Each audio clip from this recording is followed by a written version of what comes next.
میرا پیارا نبی کتنا پیارا نبی، ساری دنیا کا ہے وہ دلارا نبی، امتی امتی۔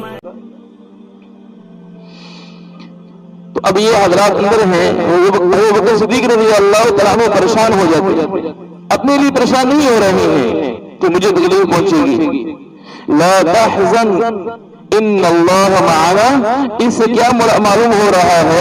اللہ کے نبی صلی اللہ علیہ وسلم ابو بکر صدیق رضی اللہ عنہ سے فرما رہے ہیں کہ تمہیں خوف تو نہیں ہے، تمہیں وہ غم ہے جو میرے بارے میں ہے، کیونکہ اگر خوف ہوتا تو اللہ تبارک و تعالیٰ یہاں یہ شاہ فرماتے لا تخف، یا فرمایا لا تحزن، کہ خوف نہیں ہے بلکہ غم ہے، ڈر ہے اس بات کا کہ حضور صلی اللہ علیہ وسلم کو تکلیف نہ پہنچے۔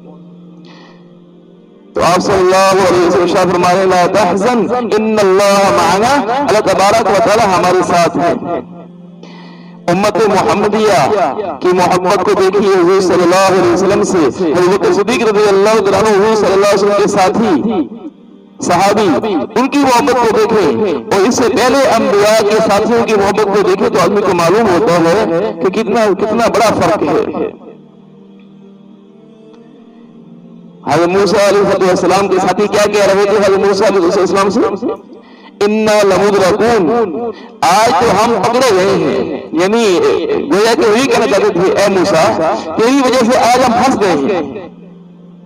ان کے ساتھی کیا کہہ رہے ہیں؟ تیری وجہ سے، گویا کہ وہ یہ کہنا چاہتے تھے کہ ہم آپ کی وجہ سے پھنس گئے۔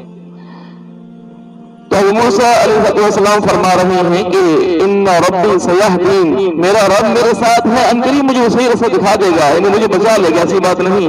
تم ہو اس قابل کہ تمہارے ساتھ ایسا ہونا چاہیے، مفہوم نہیں نکلتا ہے، تم اس قابل ہو کہ تمہارے ساتھ ایسا ہونا چاہیے، یعنی ان کو اپنی فکر ہے، حضرت موسیٰ علیہ السلام کی کوئی فکر نہیں تھی، اس لیے تو کہہ رہے تھے اِنَّا لَمُدْرَكُونَ، ہم پھنس گئے۔